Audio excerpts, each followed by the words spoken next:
maka kita adalah setara. Kita semua sama di mata Tuhan. Ya.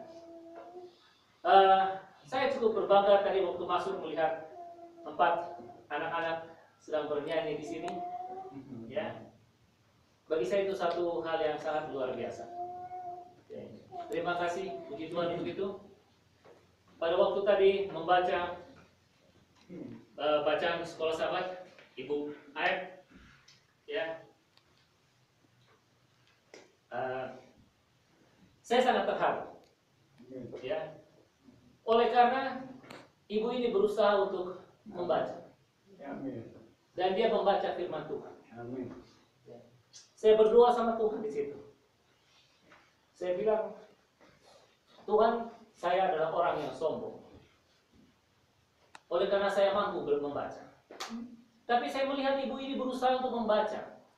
Dan saya yakin Tuhan mengaruniakan rohnya untuk supaya ibu ini mengerti dan membaca itu.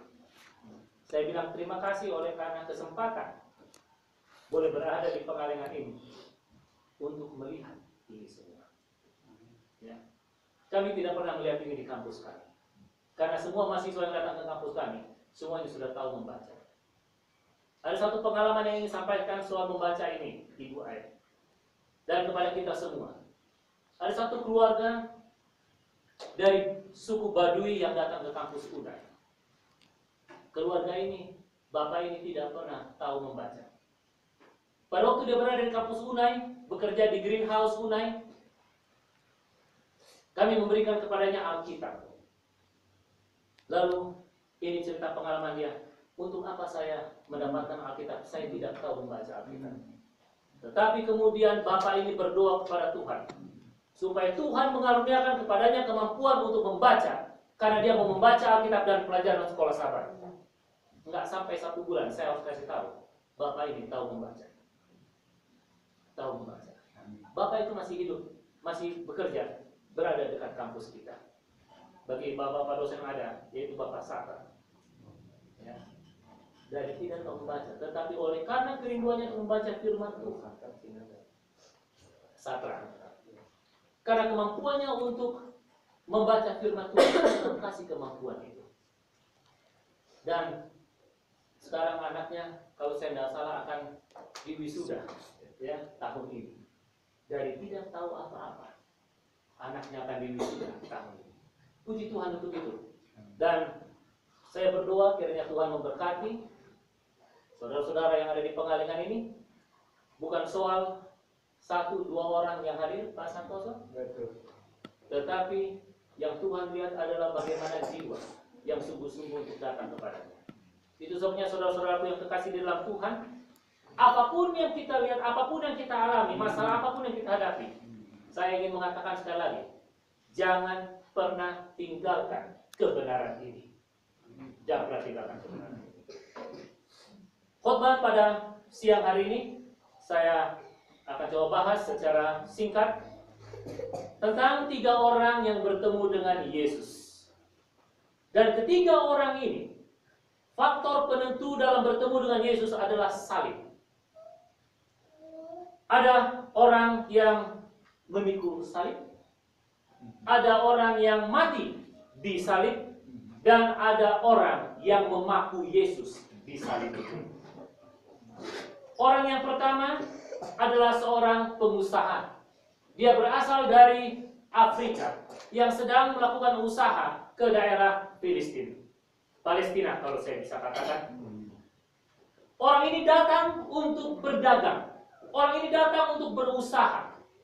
Tetapi pada waktu dia berada di Palestina, tepat di depan kakinya, Tuhan kita Yesus Kristus jatuh. Oleh karena salib yang sedang dipikulnya begitu berat. Orang ini kemudian dipaksa oleh serdadu-serdadu Romawi. Untuk apa? Untuk memikul salib itu. Orang yang tidak kenal siapa itu Yesus. Yang datang ke Palestina hanya karena bisnis. Tetapi Yesus jatuh kelelahan di kakinya. Dan kemudian kita baca dalam Matius 27 ayat 32 dikatakan bahwa orang itu mereka paksa untuk memikul salib Yesus. Dan Simon, pengusaha itu, kemudian dia memikul salib itu. Dan pada waktu dia memikul salib itu, dikatakan disitulah dia bertemu dengan hadiah terbesar dalam kehidupannya. Oleh karena dikatakan bahwa Simon menerima Yesus sebagai juru selamat pribadinya. Banyak kita dipaksa mungkin untuk memikul salib. Kita bisa saja kehilangan pekerjaan. Kita bisa saja memiliki masalah dalam rumah tangga.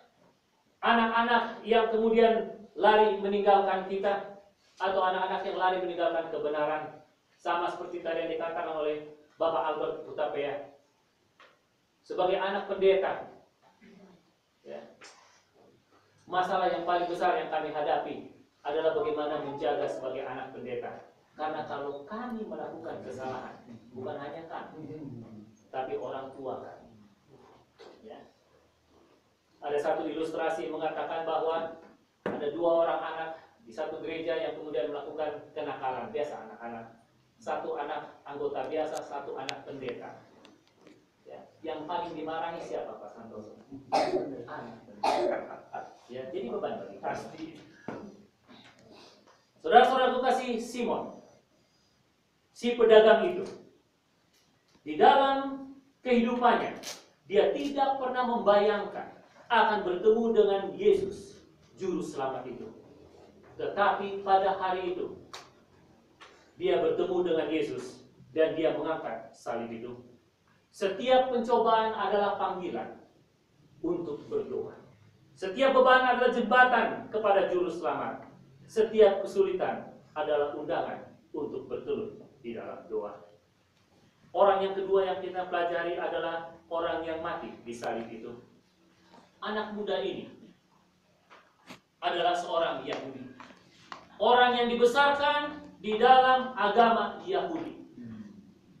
Tetapi dalam kehidupannya dikatakan bahwa dia merasa tidak puas dengan agama yang dia miliki.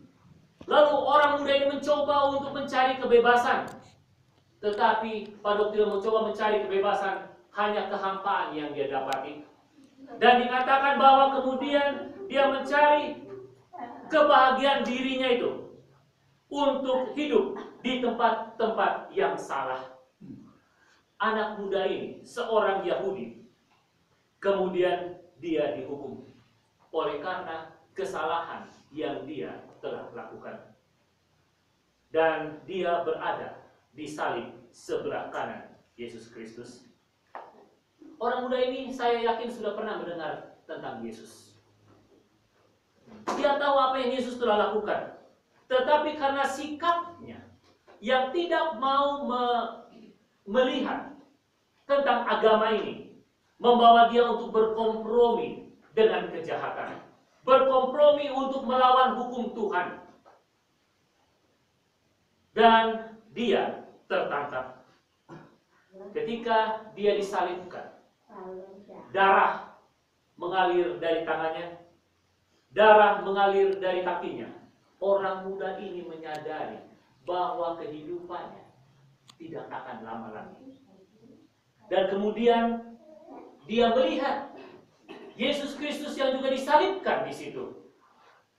Di Yesus Kristus yang telah dimahkotai dengan mahkota duri, yang telah dicambuk, yang dadanya atau rusuknya kemudian ditusuk dengan tombak. Tidak pernah menunjukkan perlawanan. Tetapi Yesus berkata, Tuhan, ampunilah mereka, karena mereka tidak tahu apa yang sedang mereka lakukan. Perkataan Yesus Kristus, pengalaman yang disadari atau dilihat oleh orang muda ini, tentang bagaimana Yesus dalam kehidupannya selama 3,5 tahun di dunia ini, memberikan kebaikan kepada bangsa Israel dan bangsa-bangsa yang lain. Anak muda ini menyadari bahwa inilah juru selamat itu. Kemudian di salib itu dia berseru, Tuhan, ingatlah aku. Pada waktu orang muda ini mengatakan itu, maka Yesus kemudian berkata apa?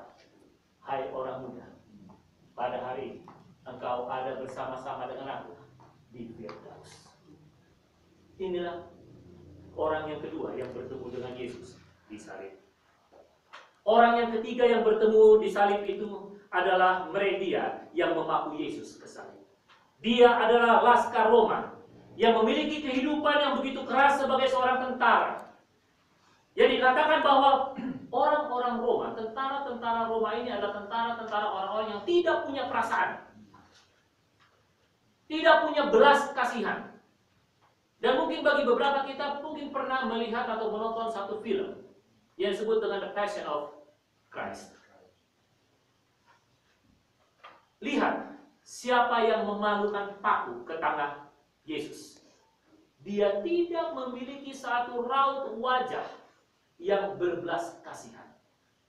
Pada waktu Yesus dicambuk, orang-orang Romawi ini tidak pernah menunjukkan satu perasaan apa-apa.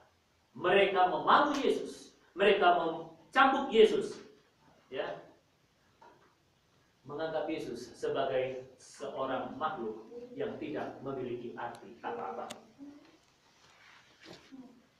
Orang Roma ini, Laskar Roma ini adalah seorang yang dikatakan yang jahat, yang keras hatinya, yang tidak berperasaan dan kasar. Hatinya dikeraskan oleh semua bentuk agama. Oleh karena apa? Oleh karena kerajaan Roma atau kerajaan Roma, tentara-tentara Roma ini tidak pernah mau tahu tentang agama. Mereka tidak mau tentang agama, bahkan mereka tidak mau tahu tentang siapa itu Yesus Kristus. Tetapi pada waktu disalib itu dikatakan, dia tertegun melihat Yesus tidak melawan.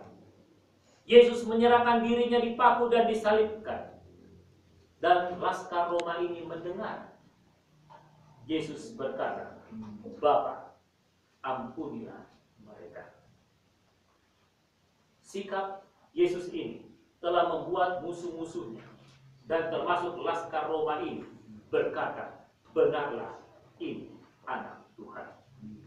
Di bawah salib itu, Laskar Roma itu meletakkan pedangnya, meletakkan tamengnya, dan dia menyatakan akan mengikut Yesus dan kebenarannya. Saudara-saudaraku yang kekasih di dalam Tuhan, 3 orang bertemu dengan Yesus di kayu salib itu. Simon yang tidak pernah mengenal Yesus, dia datang ke Palestina hanya untuk berdagang.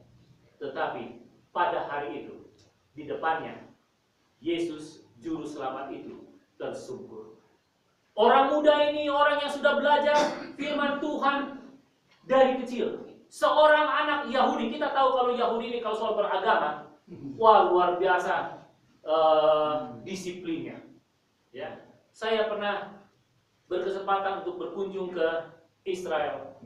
Pada hari Jumat, jam 4, semua orang Yahudi berhenti bekerja. Supir bus akan pulang ke rumahnya. Dan supir taksi atau bus yang ada di situ adalah orang-orang Palestina. Jadi tidak ada lagi orang Yahudi di situ.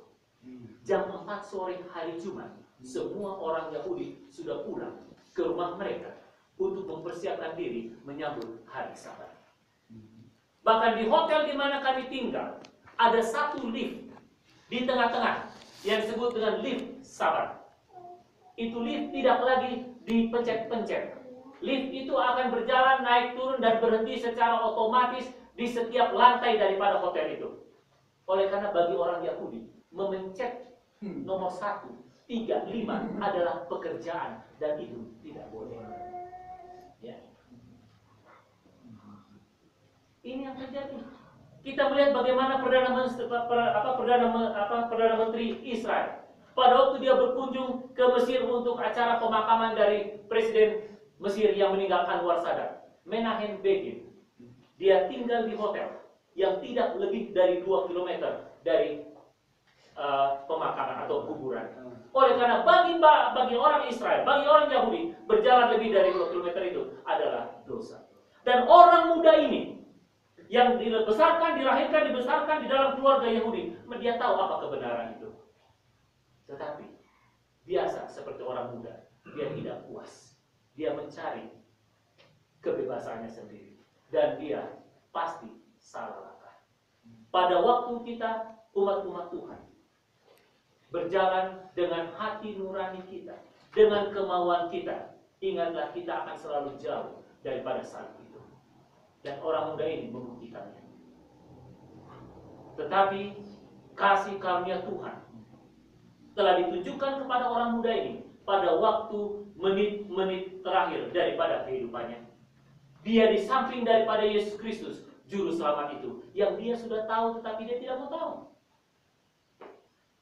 Namun Roh Tuhan bekerja kepadanya dan kemudian dia berkata, Tuhan, ingatlah aku.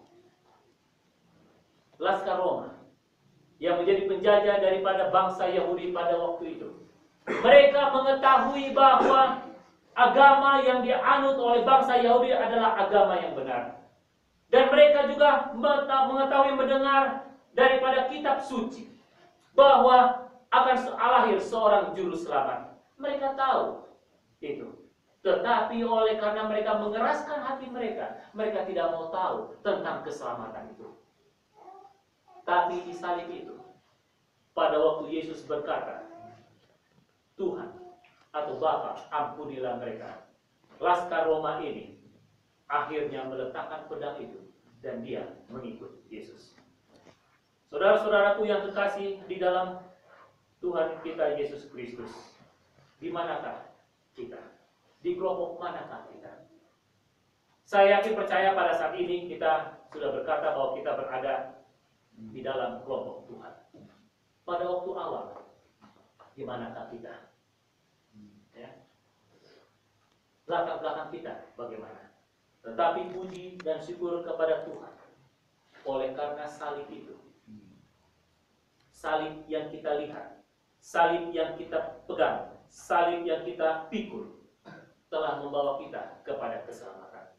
Pada saat ini kita sudah menerima keselamatan itu. Yang menjadi tugas dan tanggung jawab kita adalah peganglah keselamatan itu sampai pada kedatangan Tuhan yang kedua kali. Dikatakan di sini seperti panglima Roma itu, saya menyalibkan juru selamat dan mempermalukan dia. Di salib itu, saya meletakkan senjata-senjata saya, berjanji untuk menyerahkan kehidupan saya kepadanya. Seperti pencuri itu, saya mati bersama Yesus. Di salib itu, saya memperoleh keampunan. Seperti Simon, saya harus memikul salib setiap hari. Saya bergembira memikul beban-beban yang Yesus izinkan dalam perjalanan kehidupan saya. Yang menjadi pertanyaan adalah, maukah Anda bersama-sama dengan Yesus di salib itu? Tuhan memberkati kita. Amin.